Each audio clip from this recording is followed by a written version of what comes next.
მოგესალმებით. ძვირფასო ქართველებო, დღეს ჩვენ საუბარი გვაქვს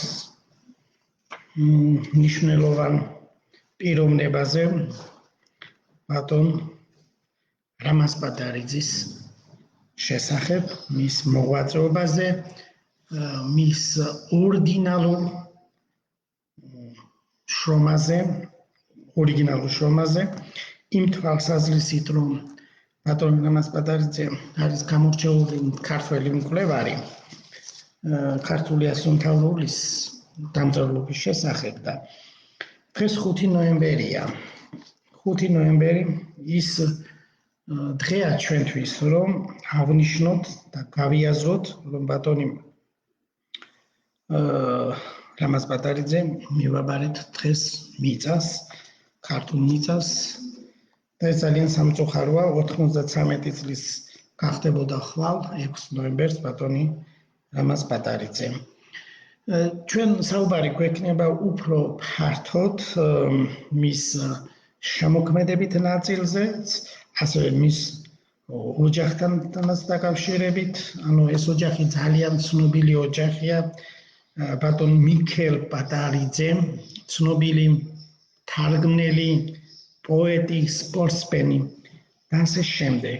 არაჩვეულებრივი ლექსების ავტორი. ძალიან კარგი თარგმნელი, რომ გითხრათ, აი სიტყვა მინდა ზუსტად თქვა ამ თვალსაზრისით, ბატონ მიქელ პატარიძე განისვენებს დიდუბის პანთეონში და ეს არის ის ფოტო, სადაც დაბრძანებულია ბატონი მიქელ პატარიძე. ბატონ მიქელ პატარიძე, აი ესეთი ფოტოა თქვენს ეკრანზე ჩანს.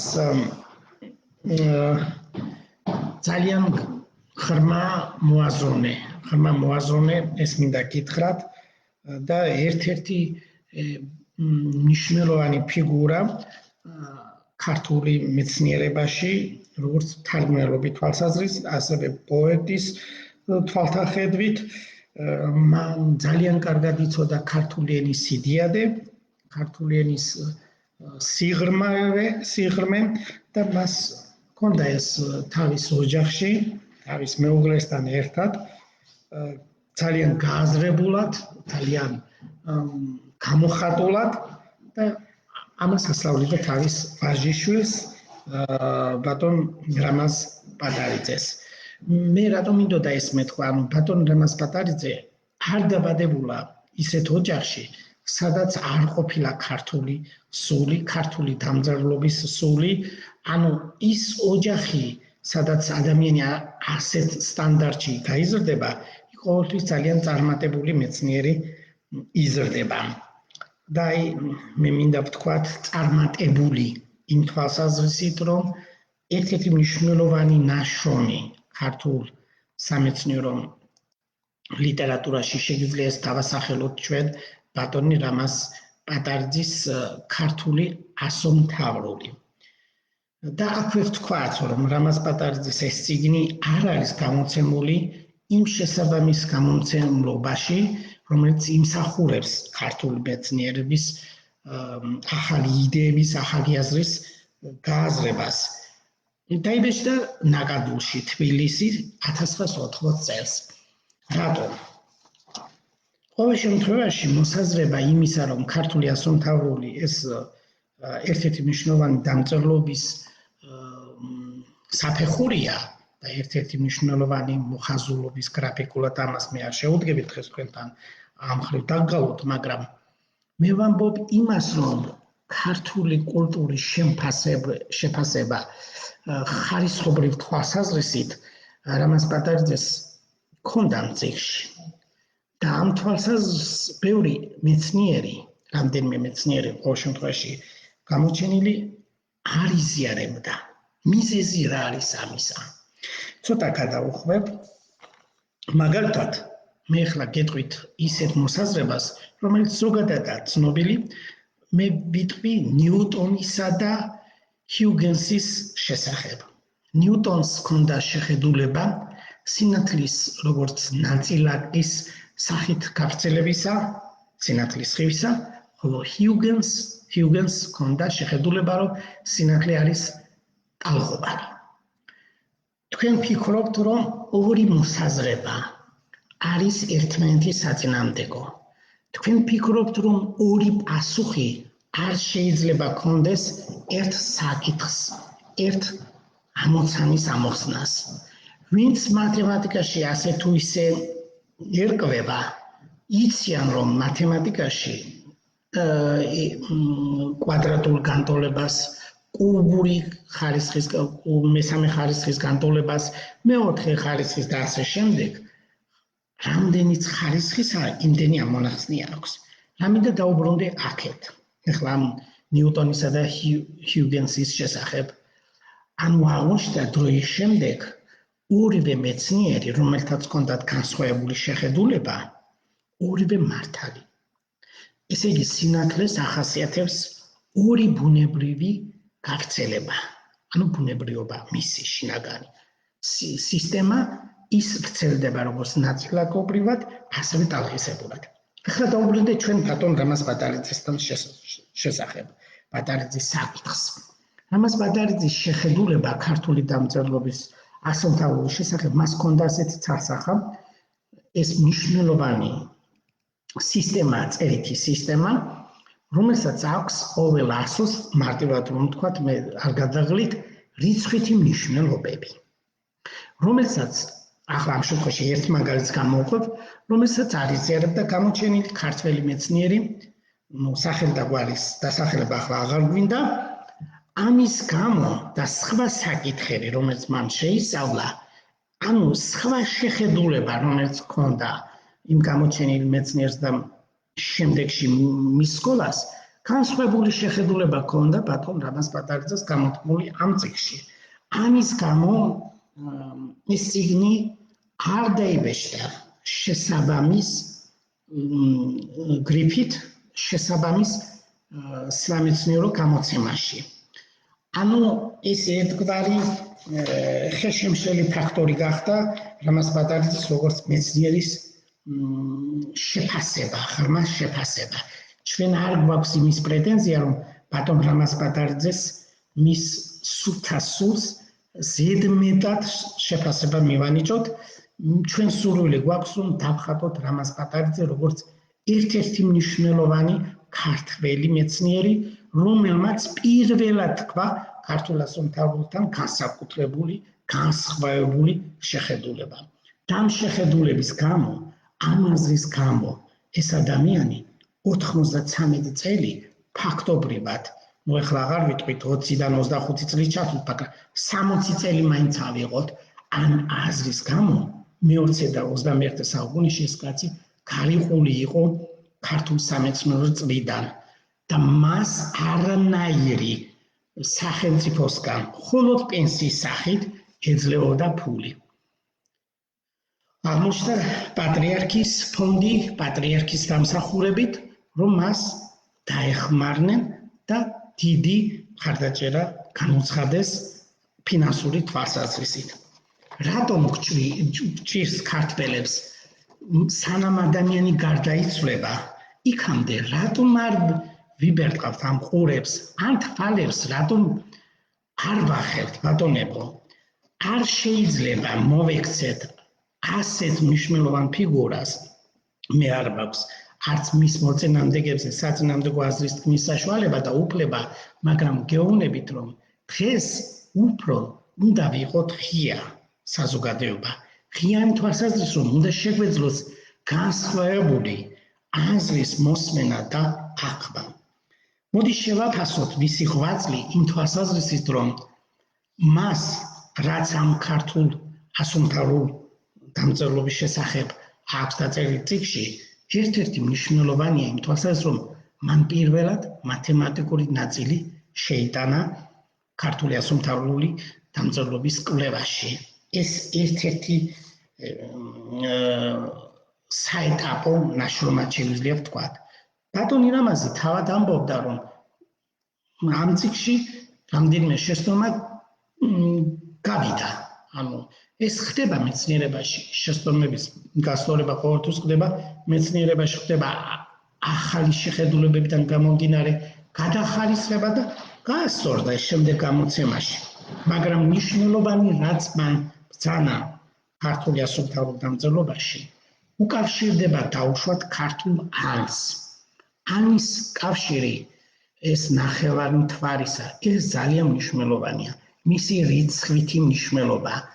ეს თქვენ კარგად იცით, რომ შუმერულ ცივილიზაციაში ღმერთი ანი არის რიცხვითი მნიშვნელობით 1. მას კიდევ მეორე მნიშვნელობაც აქვს 60. თქვენ არ აგერიოთ, რომ 60 იგივე 1-ია. როგორ ბატონო იკითხავთ ახლა თქვენ? აბა 1 საათი, რამდენი წუთია? ანუ 60 წუთი 1 საათია. ანუ 60 წუთი იგივე 1-ია. 1 წუთი 60 წამია. ფაქტობრივად შუმერულ ცივილიზაციაში სათზე კი არ იყო ლაპარაკი, უბრალოდ წარმოდგენა რიცხვებისა ხდება 60-ობით სისტემაში. ეს პირველად მე როგორც ვიცი, რამდენი რამ აქვს სამხრეთ წაკითხული, გააზრებული, აქედან გამომდინარე ბატონ რამაზ პატარიძეს თავის ნაშრომში პირველად ჰქონდა ნათქვამი, რომ ანს აქვს რიცხვითი მნიშვნელობა 1. ბანს 2 და ასე შემდეგ. ეს აზრი გახდა, ეხლა იქ სხვა აზრებიც იყო, სხვა განსხვავებული მეცნიერების აზრებიც იყო, სხვა, რომ არ აქვს ქართულ ასომთავრულს დამწერლობის ნიშნებს რიცხვითი მნიშვნელობა. ამას ამბობს გამოჩენილი ქართველი მეცნიერი და მე უნდა ვუთხრა, რომ რაც მე ვნახე ბევრი ძველი მასალა, მაგალითად ძველ ბერძნულ ტექსტებში, ბერძნულ დამწერლობაში, ბერძნული მათემატიკა როგორ ჩაიწერებოდა პითაგორას დროს, ან დემოკრიტეს დროს, თქვენ ფიქრობთ, რომ არაბული ციფრებით იწერებოდა, რომელიც ახლა დღეს რომელსაც ჩვენ ვიყენებთ?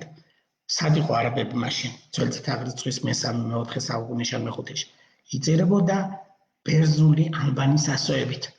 ან ესე იგი ალფას 1 ქონდა მნიშვნელობა რიცხვი. როგორ უნდა განვესხვავებინა ჩვენ? დავუშვათ, კითხულობთ ბერძნულ ტექსტს და იქ რიცხვებზეა ლაპარაკი. დავუშვათ განტოლება წერია. ამაზე არ გვაქვს ახლა ლაპარაკი, იქ როგორ წერია განტოლება. მაგრამ რიცხვებზე მაინც გავამახვილოთ ყურადღება. ზემოთ ალფა, ბეტა, გამა თუ ეწერა, ზემოთ ალფა, ბეტა, გამას ხაზი ქონდათ ზემოთ გასმული დამატებით. ეს ნიშნავდა, რომ აქ ჩვენ რიცხვს კითხულობთ და არა ასოებს. ესე იგი 123 წერია აქ. ბერძნული ანბანის მიხედვით. იგივე არის ქართულ ანბანში. თუ ქართული ანბანი ასომთავრულის დამწერლობის სისტემა ემთხვევა და რაღაცა ფორმით იმ სტანდარტთან არის კავშირში, რომელიც ბერძნულ სისტემისაა, ან დავუშვათ ფინიკიურის, ხო? მე სხვა მოსაზრება მაქვს, მაგრამ ამ მოსაზრებას მე ახლა დღეს არ ვიმჯელებ, მაგრამ თუ ბერძნულს ჰქონდა რიცხვითი მნიშვნელობა, რატომ არ უნდა ქონოდა ქართულს? კი ბატონო, ქართული წარწერები ჩვენ გვაქვს ბევრი, სადაც გამოყოფილია გ, ჭ, კ დავუშვათ ასე და ჩვენ ამას ვერ ვიგებთ. ეს გ, ჭ, კ დავუშვათ ესე მომთხოვი შეიძლება არ იყოს რიცხვი, მაგრამ ეს არის რიცხვი, რომელიც შეიძლება გადამულად იყოს, ან ზემოთ რაღაცა პატარა ხაზი ქონდეს. აქედან გამომდინარე, ამბობდა რამაზ პატარიძე, ყველა ქართული დამწერლობა, წარწერები, რომელიც არის მოცემული, ყველა არის დათარიღებული. დათარიღებული ამ ასოების მიხედვით, ანუ ნიშნების მიხედვით და თუ მათემატიკა არ გვეცოდინება ენათმეცნიერებაში, მე ყოველ შემთხვევაში ახლა ხაზს არ უსმავ იმ თვალსაზრისით, რომ მე ვარ მათემატიკოსი და ეს უპირატესობა მაქვს, არა ბატონო. ენათმეცნიერებაში აუცილებელია მათემატიკის ცოდნა, ასევე ასტრონომიის ცოდნა. ბატონებო, იმიტომ რომ ტექსტები ფაქტობრივად ამაზე აწყობილი, დათარიღება არის ამაზე აწყობილი და თუ ჩვენ ტექსტს ვერ წავიკითხავთ, ამაზე ქონდა ბატონ რამაზ პატარიძეს მნიშვნელოვანი მოსაზრება. რატომ უნდა გამختارიყო ეს მოსაზრება? არა მისაღები. ეს არ შეიძლება ბატონებო, იმიტომ რომ მე ვფიქრობ, რომ ეს მოსაზრება ძალიან სწორია, გამართულია და მეცნიერულად სისტემატიზირებული, ანუ სისტემურია. მე მის თქმა მინდა. აქვე მინდა გავიხსენო მისი არაჩვეულებრივი მეუღლე მზიულა ხუციშვილი, რომელიც კარგი ფილოლოგი, კარგი სპეციალისტი, რამდენიმე ნაშრომს გავეცანი მე მისას და მისი ქალიშვილი ლელა პატარიძე. ფილოლოგი და ბევრი კვლევა აქვს ქართული ქრისტიანული ძეგლების და ასევე შემდეგ ისტორიოგრაფიული თვალსაზრისით ძალიან საინტერესო კვლევარი არის ქალბატონი იყო უпростоრად ლელა პატარიძე. ქალბატონი მზიულა, ქალბატონი ლელა გარდაცვლილები არიან და ხსოვნა მაგათი მათი სახელის უფალმა აცხონოს მათი სახელი აცხონოს მიქეილ პატარიძე და აქვე მინდა ვთქვა მზიულა ხუციშვილის მამა სოლომონ ხუციშვილი. მე მინდა გაჩვენოთ აი სწორედ ეს არის მიქეილ პატარიძის საფლავი, რომელიც არის ვთქვით დიდუბის პანთეონში. გვერდით იქვე ჩვენ დღეს ვნახეთ გასვენების დროს სოლომონ ხუციშვილი არის დასაფლავებული. ეს ადამიანები ამ ადამიანებზე დგას საქართველო. არ გეგონოთ რომ პოლიტიკაზე დგას საქართველო. პოლიტიკა ეს არის სუფთა ამ ცოდნაზე ამოზრდილი ხალხი. თუ ჩვენ ამ ხალხს, ამ ადამიანებს არ დავაფასებთ და ჩვენ ასეთი ბევრი ადამიანი იმ გასულ საუკუნეში დავკარგეთ, აბა როგორი დონე გვექნება ამდენი ადამიანი გადასახლებაში იყო ქართველი მეცნიერები. სიტყვის ამოღების უფლება არ ჰქონდათ. შესაბამისი ნაშრომების გამოქვეყნების შეზღუდული ფორმა იყო და ამ ადამიანებს ჩვენ თუ არ ვახსენებთ, როგორ შეიძლება ჩვენ როგორც სახელმწიფო შევდგეთ? მე მინდა თქვენ გულსფრად გესაუბრო, მე ახლო ურთიერთობით მინდა და ამიტომ წინადადება გამიშთა ასეთი და Facebook-ზეც გავაშერე რამდენიმე დღის წინ რომ ყველაფრის დღე გვაქვს ჩვენ საქართველოში. არ გვაქვს მეცნიერთა ხსოვნის დღე ბატონებო. და მე აზრი დამებადა იმისა, რადგანაც დღეს ერთ-ერთი ძალიან სიმპათიური, ძალიან შვენიერი კაცი, აი რომ გითხრათ, აი თუ გინდათ ნახოთ როგორი იყო ძველი ქართველი, აი რამაზ პატარიძე უნდა გაიხსენოთ მისი ფოტო. აი ამ კაცის დღეს, რომელიც მიწას მიებარა, ეს დღე მინდა მე შემოვიტანო მეცნიერთა ხსოვნის დღედ. თუ დამიჭერთ ხარს ძალიან კარგი იქნება. ნუ ეხლა ეს ჩვენი მხარდაჭერა მარტო საკმარისი არ იქნება, ეს შესაბამისად სახელმწიფომაც უნდა მიიღოს, მაგრამ თუ ბევრი მხარდამჭერი და ამიტეის აზრის მატარებელი თუ იქნება, შესაძლებელია სახელმწიფომ ეს მიიღოს. ახლა მინდა ისე დაუბრუნდე ბატონ რამაზ პატარიძეს. ბატონ რამაზ პატარიძეს ის კი არ სურდა რომ ვინმეს ეთქვა მე რომ ქურუმი ვარ. არა ბატონო, მას სურვილი ჰქონდა სიცოცხლეში კარგი პაექრობა გაეწიათ, კარგი ღრმა მეცნიერული კამათი გაეწიათ მისთვის. ეს არ შემდგარ ბატონებო. მის ცხოვრებაში ეს პერიოდი არასოდეს არ ყოფილა. არავინ მასთან ღრმა მეცნიერული ანალიზით არ შესულა პაექრობაში. პაექრობაში მე გულისხმობ ნორმალურ დიალოგს. მე არ მაქვს საუბარი იმაზე, რაც ყოველ შემთხვევაში ჩვენთან ზოგჯერ უარყოფითი სახით ვლინდება ახალ იდეას დაასახელებს ადამიანი თავის სამუშაო ასპარეზის პერიოდში და რაღაცა რაოდენობის ადამიანები შემდეგში ცდილობენ რომ ხმარ ამოაღებინონ და ზედ აჩუმებენ ყოველ შემთხვევაში ეს ჩვენთან ხდება. სხვაგანაც იყო, მაგრამ გავიმეოროთ ეხლა გალილეოს დრო ან დაუშვათ იმ დიდი მეცნიერების, რომელიც ევროპაში ხდებოდა და პირს უკრავდნენ, რკინებს უსვამდნენ, პირის ღრუში რომ არ ეთქვა. მე არ ვიცი თქვენ თუ ასე ვერ ვიტყვით, დედამიწა მაინც ბრუნავსო, ხო, ბრუნავ თქვა, ხო? ან რომელმაც თქვა, ხო? ეს მას ის ვერ იტყოდა იმ მომენტში, როცა ის გამოიყვანეს დაწვის დროს ახლა რა შუაში აქ, მაგრამ იმან ადრე დაწერა ეს თავის ნაშრომში და მე ვნახე ეს ყოველ შემთხვევაში მისი ნაწერი. ანუ მიეცით საშუალება ყველას სხვა აზრი მე მეცნიერებს მეუბნები, ქართველ მეცნიერებს. დღეს ნამდვილად არ იყო ბევრი ქართველი მეცნიერი მის გასვენებაში. და მიეცით საშუალება ერთმანეთს რომ გამოთქვათ განსხვავებული აზრი. ბოლოს და ბოლოს დრო თვითონ მოიტანს. თქვენ გინახავთ, მაგალითად ზღვისპირას, როცა სხვა არღებულობს მორს, ის ნაპირზე გამოიდევნება, ხო? ასე მოხდება თუ მიუღებელი იდეა არის, ანუ მიუღებელი მეცნიერული აზრია, დრო თვითონ გამოდევნის, ანუ გამორიყავს. ბატონებო, არავინ არ ვართ ამ ქვეყანაზე ჩვენ მაქსიმალურად რომ ჭეშმარიტებას მივსდებდეთ. ერთადერთი იყო ქრისტე და ჭეშმარიტების გამო ჯვარსაცვეს. არ უნდა გქონდეს პრეტენზია მეცნიერს იმისა, რომ მე მაქსიმალურად მე ვარ ახლა ამის გამგრძელებელი. არ არის ბატონებო ასე. გაგრძელებას აკეთებს მთელი ქართველი ხალხი. ქართველი ხალხი უნდა გავდეს სკას, ფუტკარს და უნდა ქმნიდეს ფუტკრის მსგავსად პროდუქტს. ერთი ფუტკარი ვერაფერს ვერ შექმნის. მაგალითად, ერთი გიაყვაშილავა ვერაფერს ვერ შექმნის და ვერც შექმნიდა იმას, რაზეც მე ვიმუშავე.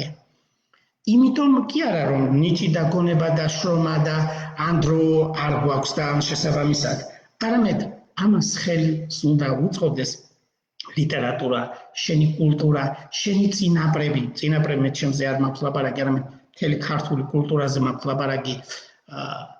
ანუ ჩვენი წინაპრების დიდი როლი კავკასიაში, დიდი როლი ხმელთაშუა ზღვისპირეთში, შავი ზღვისპირეთსა და სხვა ადგილებში. ბატონებო, თუ ეს ივანე ჯავახიშვილს, ნიკო ბერძენიშვილს, სიმონ ჯანაშიას თავიანთ წიგნში 1946, 48, 53, 58 წლებში შეეძლო ეთქვათ, რატომ არის ეს ქართველისთვის ძალიან გამაღიზიანებელი და მიუღებელი ისაც, რომ ქართველთა გენეზისი, რომელიც საქართველოში მოხდა სამხრეთ კავკასიაში, მერე გავრცელდა ქართველთა კულტურა შავ ზღვისპირეთსა და ხმელთაშუა ზღვისპირეთში. რატომ უნდა გაღიზიანებდეს ეს? ამაში არ არის მეცნიერება? რა თქმა უნდა, მეცნიერება არის. ამაში მარტო ენათმეცნიერება არ არის. აქ არის მათემატიკა, ასტრონომია, არქეოლოგია, ისტორია, ძველი ენების ცოდნა, ეს ძველი ბერძნული, დაუშვათ ძველი ლათინური, სხვა ცივილიზაციების, მაგალითად შუმერული ცივილიზაციის ცნობა, ბაბილონური ცივილიზაციის ცნობა, ცოდნა ამ თვალსაზრისით უნდა გქონდეს მეცნიერს. რაც გამოკვეთა რამაზ პატარიძემ თავის ნაშრომში, რატომ შეიტანა მათემატიკური მასალა? იმიტომ რომ ბაბილონური მათემატიკური შედეგები მას აქვს კარგად გააზრებული და რაციონალურად, არანაირად სადღერძელოები რომ გვაქვს ზოგჯერ ნაშრომებში გაკეთებული, ასეთი არა, არამედ ძალიან ცალსახა, ღრმად გამოკვეთილი ნაშრომი არის აქ. რა თქმა უნდა, მე თავიდანვე ვთქვი, რომ ყოველ ნაშრომს საერთოდ ახასიათებს ჭრდილი. თქვენ გინახავთ ისეთი რამე ქანდაკება ამ ნახატი, რომელსაც ჭრდილი არ აქვს. რა თქმა უნდა, ვინც შრომობს, ის რაღაცა ნაწილში შეიძლება შესურვად დაუშვას და მეც მინახავს ჩემს ნაშრომებში, აი რაღაც არ მომწონებია. ყველაზე დიდი კრიტიკოსი საკუთარი ნაშრომისა მე ჯერჯერობით არ მინახავს ჩემი ნაშრომებისა, ჩემზე უკეთ. რომ ჩემ ნაშრომებს ვაკრიტიკებ. აი ესეთი ბატონი რამაზ პატარიძე, ეს ნამდვილი ქართველი კაცი, იყო გულწრფელი და გულღია. იმდენი ტკივილის მიღების შემდეგ კიდევ და ამბობდა თავის შესწომას სად იყო და რა არა. რომელი ქართველი მეცნიერი იტყვის ახლა, რომელიც არის თავშოთ სისტემაში ასე თუ ისე გასული თავის შესწომებზე ილაპარაკოს. შეიძლება რამდენიმე იყოს კარგი და ხირცეული, მე არავის არ მაქვს საწინააღმდეგო, მაგრამ რამაზ პატარიძე იყო ყველასგან გამორჩეული. ყველაზე კარგი ადამიანი იმ თვალსაზრისით, რომ ის იყო გულწრფელი, გულღია თავის კვლევებში და კვლევებში მას ქართული წყაროები მიაჩნდა მნიშვნელოვნად და ქართულ წყაროებში წერია ყველაფერიო.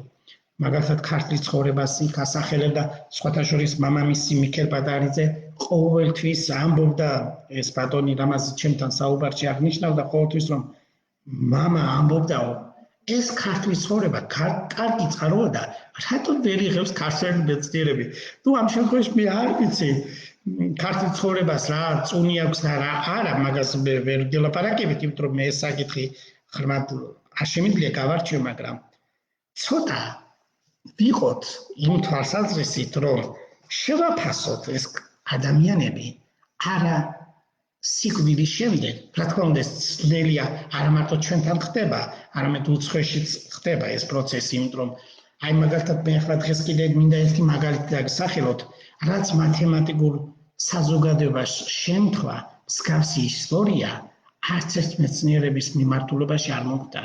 ეს მოხდა დავასახელებ იმ გვარებს გაუსის, ლობაჩევსკის და ბოიაის შემოქმედებაში. რა იყო ეს? ლობაჩევსკი დიდი რუსი მათემატიკოსი იყო, რომელმაც აღმოაჩინა ეუკლიდეს გეომეტრიისგან განსხვავებული ახალი გეომეტრია არაეკვლიდური. აი, რადგან მასვავთ, აი მაგალითად, ეუკლიდეს გეომეტრია არის მთელი ფიგურაზე, აი, სიბრტყე არის და ამაზე მოცემულია გეომეტრია. ხოლო არაეკვლიდური გეომეტრია დაუშვათ ასეთი წარმოვიდგინოთ ახლა. არა ბრტყელი, არამედ ასეთი ფორმის ფიგურაზე გეომეტრია. აი ეს გეომეტრია ანუ განსხვავებული, რომელიც ეკვლიდეს არ არის, აღმოაჩინა ლობაჩევსკი. დაიბეჭდა ეს ნაშრომი. ასევე აღმოაჩინა დამოუკიდებლად ბოიაი, ახალგაზრდა უნგრელმა მათემატიკოსმა. ასევე წერილი მიწერა ამ ხრივ აღმოჩენის გამო ცნობილ მათემატიკოს, ანუ სიცოცხლეში უკვე ბავშვობიდანაც ბევრი მიღწევა ჰქონდა გაუს და მათემატიკის პრინცად იყო ცნობილი.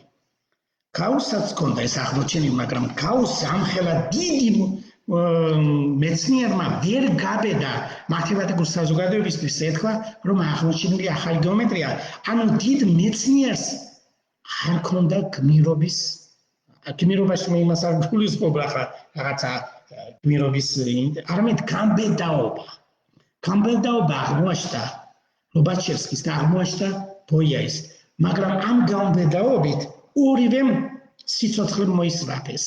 ლობაჩევსკი ფაქტობრივად წაართვეს ყველა ტიტული სამეცნიერო და გარდაიცვალა აბსოლუტურ სიღარიბეში, მაგრამ ეს გასულ რამდენიმე საუკუნის წინ ხდება ბატონებო და ბოიამ თვითონ ახალგაზრდამ ვერ გადაიტანა ეს თავისი ესე იგი ცოდნის რეალიზაცია რომ ვერ მოყვა, ფაქტობრივად ბევრჯერ ვერ იაზრებს ადამიანი თავის შემოქმედებას და ჩაიტენა ისეთი რამ, რომ არ უნდა ჩაიტენა ქრისტიან ადამიანს, მაგრამ ჩვენ ვერ განვიკითხავთ ვერავის, თავი მოიკლა. ხოლო ბოიაიმს წერილი სანამ ესე იგი რომ გაუგზავნა ბოიაიმ ლობაჩევსკის იმ არა ბატონო, უკაცრავად გაუსის ნაწერებში სხვა ბევრი წერილიც არის იქ, მაგრამ წერია ასეთი რამე. მე ბეოტიელების მეშინია. თქვენ როგორ ფიქრობთ რა არის ბეოტია? ბეოტია არის საბერძნეთში დასახლება, სადაც არის ძველი ბერძნული მასალების მიხედვით ადგილი, სადაც ბევრი ადამიანს აქვს პრეტენზია რაღაცაზე ახალი აზრი თქვას და ყველა ერთად წაღალნებს, აი ესე რომ თქვა მოკლედ. ანუ გაუსმა თქვა, რომ მე მეშინია იმ მათემატიკური საზოგადოებისა, რომელიც ამოიღებს ხმას და ერთდროულად დაიწყებენ ყაყაც. მე არ ვიცი ახლა თქვენ ამ საკითხში რა აზრი ხმად გამოიტანეთ, მაგრამ გეუბნებით რომ ეს გეომეტრია 50 წლის შემდეგ იქნა ფაქტობრივად დამტკიცებული. ამ თეორიას ახლა ქვია გაუს ლობაჩევსკის ბოიაის თეორია. რა არის ეს? ბატონებო, ეს გეომეტრია რომ არ ყოფილიყო აღმოჩენილი, ამას შემდეგში რიმანის გეომეტრია და სხვა გეომეტრიები გაჩნდა, ადამიანი კოსმოსში ვერ გაფრინდებოდა. ან ვერ აითვისებდა კოსმოსის სისტემას და ასე შემდეგ, სხვა რაღაცებს. ამიტომ რატომ მოვყევი ეს ყველაფერი? რატომ ვუკავშირებ ამ ყველაფერს ბატონ რამას? მე ჩვენ არ გვაქვს პრეტენზია იმაზე, რომ ბატონ რამას შევაფასოთ ასეთი გადამეტებული სიტყვებით, არამედ მე მინდა რომ ის როგორც ნათელი სულის, სულთა გულის ქართველი დავანახოთ ჩვენ ქართველ მსმენელებს, რომ ის იყო განსაკუთრებული დუმარებით და განსაკუთრებული ღრმა მოაზროვნე ქართული დამწერლობის შესწავლის მხრივ. ხსოვნა იყოს მისი, უფალმა აწყონოს მისი სახელი, იმიტომ რომ მან დიდი ნიშნულოვანი ღვაწლი დატოვა ქართულ მეცნიერების წინაშე და ქართული სახელმწიფოს წინაშე. მე აქ კიდევ ერთ რამდენიმე დეტალს გავამახვილებ, ეს არის ბატონი მიქელ პატარიძის შემოქმედებიდან, რომელიც მას აქ თქვენ წერილს ხედავთ, ეს ლიტერატურის მუზეუმში ინახება დღეს, წყარო იქიდან გვაქვს ჩვენ აღებული ეს მათი ინტერნეტ გვერდიდან, სადაც პატივცემულ გალაქტიონს მიქელი წერს. თქვენ იცით რომ კარგი მთარგმნელი იყო, თქვით ჩვენ რამდენიმე წუთის წინ ბატონ მიქელ პატარიძე და მან იცოდა ლექსის ფასი, ლექსის სტრიქონებს შორის მოცემული აზრი და ნიშნულოვნად ღრმად გაიგო და თარგმნა ბატონ გალაქტიონის ლექსები. ნუ აქ თქვენ შეგიძლიათ ეს მიქელ პატარიძის წერილებიც ნახოთ. გალაქტიონისადმი კიდევ ერთხელ შევხედოთ მის ფოტოს. აი ჩვენ გვქონდა საშუალება ბატონი რამაზი პატარიძე მოგვენახულებინა სიცოცხლეში და პრომეთეუსმა 2 წლის წინ. ნუ დაახლოებით 2 წლის წინ ორგანიზაცია გაუწია და ჩვენ შევხვდით მთელი ორგანიზაცია 4 პირისგან შემდგარი ანა სოლომონია, ქალბატონი ანა სოლომონია, ქალბატონი ეკა წივწივაძე, მე კიდევ იყო ერთი პიროვნება, რომელიც სახელი ახლა ვერ გავიხსენ, შევხვდით და ვისაუბრეთ. აქვს პრომეთეუს შესაბამისი წინადადება, რომ რაღაცა ფორმით გაფორმდეს მისი წიგნი რამდენიმე ენაზე, გადაითარგმნოს და ამ მხრივ ჩვენ ძალიან დიდ მადლობას მოვახსენებთ პრომეთეუსმა, მათ არასოდეს ავიწყდებათ ქართველი მეცნიერები და განსაკუთრებით რამაზ პატარიძე. და ეს ფოტო არის სწორედ იმ დროს გადაღებული, რომ ჩვენ შევხვდით. ამ ფოტოზე ყველაფერი იკითხება მისი სამყარო, იკითხება როგორ არის დაბეჭავებული ქართული სახელმწიფო. მარტო პოლიტიკური ჭიდილის არ უნდა იყოს საქართველო. ვერასოდეს ვერ შედგება ეს ქვეყანა, რომ ასეთ ადამიანებს თუ არ მოусმენენ. დღეს კიდევ საუბარია იმაზე, რაღაც დეტალების გაურკვევლობაზე, ანუ საზღვრები არ აქვს. რატომ ბატონებო? თქვენ არც ერთს არ გიფიქრიათ პოლიტიკოსებს, ერთი სამეცნიერო სისტემა შეგექმნათ ქართული კულტურისა და ქართული მეცნიერებისა. მხოლოდ ეს გამოკვეთა საქართველოს პრეზიდენტმა სალომე ზურაბიშვილმა. აბა როგორ გინდა თქვენ ქართველმა ხალხმა აგირჩიონ და თქვენ იყოთ დესპანი ქართველი ხალხისა. მე მოგიწოდებთ და კიდევ გავხიზლებთ იმაში, რომ იფიქრეთ და მიხედეთ ასეთ ადამიანებს. კიდევ არიან ის ქართველები, რომლებიც დღემდე მოაქვთ ის სილამაზე, ის განსაკუთრებული იერი, რომელსაც ქართველს აქვს. და მარტო ეს ფოტოებზე დაგვრჩება და მეტი კი არაფერი არ ვიქნებით ასე. გაურთილებ და მივხედოთ, ჩემი ეს გულწრფელი თხოვნა დღეს არანაირი მომზადებული არ ვარ მე პირდაპირ ვამბობ ამ ყველაფერს და ბევრი ქართველი მეცნიერს ჭირდება ზუსტი ხარდაჭერა და თანადგომა. და ვუსურვებ ახალ მთავრობას, ახალ სახელმწიფო მმართველებს, რომ პრობლემის დროს არ გაახსენდნენ მეცნიერები. არის შესაბამისი ორგანიზაცია, მე არ ვამბობ, სადაც არაჩვეულებრივი მეცნიერები მუშაობენ, მაგრამ ყველაფერს აქვს თავისი დრო, იმიტომ რომ სპეციალისტები არსებობენ და ჩვენ სპეციალისტებს არ ვეკითხებით, მაგალითად დავით ქარიშთან დაკავშირებით. კითხეთ ეს ტერიტორია ჩვენ გვაქვს, საერთოდ გვეკუთვნოდა თუ არა. მაგრამ როცა სუხან-საბა ორბელიანის რუკა არსებობს და ის 1723 წელს გამოქვეყნებულია პარიზში, რატომ არ გვაქვთ ეს რუკა? ან გამოყენებული, როცა ამ რუკის მიხედვით მთელი ქართული დავით გარეჯის სისტემაში შემავალი ეს ეკლესიები ყველა საქართველოს შემადგენლობაში და ეს უკან ინტერნეტში დევს ბატონებო არაფერი პრობლემა არ არის ახლა რუკების გამოწერისა. ვიფიქროთ ერთად ვიფიქროთ და გადავარჩენოთ ეს ქვეყანა და ასეთ მე კიდევ იმას უბრუნდები რომ ბატონ რამაზ პატარძე კიდევ ერთხელ უნდა ის რომ ვინმეს მოესმინა მისთვის. არავინ არ მოусმინა მას. ეს პირდაპირ უნდა გითხრათ. არ არის ის მოსმენა რომ დაუშვათ გიეყვაშილობა მივა და დაელაპარაკება და რაღაც საკითხზე ელაპარაკება. მისი თემა ქართული დამწერლობაცოდნეობა ერთხელაც კი არ წაკითხულა თბილისის ივანე ჯავახიშვილის სახელობის უნივერსიტეტში. ივანე ჯავახიშვილის სახელობის უნივერსიტეტი, რომელიც ივანე ჯავახიშვილის მოანდერძე უნდა იყოს, ანუ ანდერძის ამსულებელი. უფრო მეტად, მე არავის არ მინდა მივაყენო უშეურაცხყოფა, მაგრამ უფრო სტალინის სახელობისა ალბათ უნივერსიტეტი. იმ თვალსაზრისით, რომ ერთ დროს იყო სტალინის სახელობის. მე არ მაქვს პრეტენზია არანაირ სტალინზე რამე ცუდი ვთქვა, არ ვიცი ბატონებო, მე მაგაზე არ ვიმჩნევ ახლა დღეს, მაგრამ მიხედეთ და წაიკითხეთ რა თქვა ქართულ პალეოგრაფიაში ივანე ჯავახიშვილმა.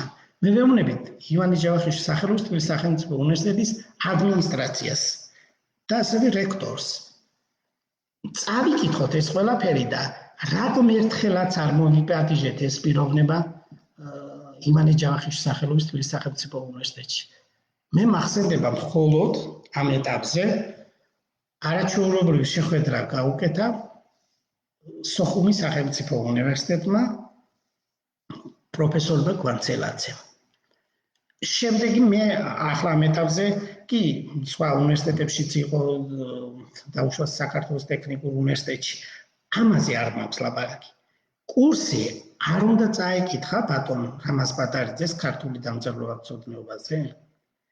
ანუ ვინ კითხულობს ქართულ ასომთავროს ივანე ჯავახიშვილის სახელობის თბილისის სახელმწიფო უნივერსიტეტში? აი ეს არის ჩვენი ბრალი, ჩვენი ცოდვა ბატონებო. აი ჩვენი ცოდვა არ მარტო ამ კაცის წინაშე გვაქვს ჩადენილი, არამედ ბევრი ღირსშესანიშნავი ქართველის წინაშე და მათი სულები ჩვენ გვთხოვს და ჩვენ უფალს შევთხოვთ, რომ მოგვიტევოს ეს ცოდვები და უფალო გაწმინდა ქართველი ერი ყოველი თავისი ცუდი ქმედებისგან და შემდეგ შეიძლება ჩვენ დავადგეთ ნათელ გზას. ქართველი ერი ეს არის განსაკუთრებული ერი. ზეპური ერი, მე არ მინდა ეს გადაჭარბები თქვა, მე მინდა სიტყვებსაც ესე იგი ისეთნაირი ფორმა არ მივანიჭო, რომ გადავამეტო, ან რაღაცა დავაკლო.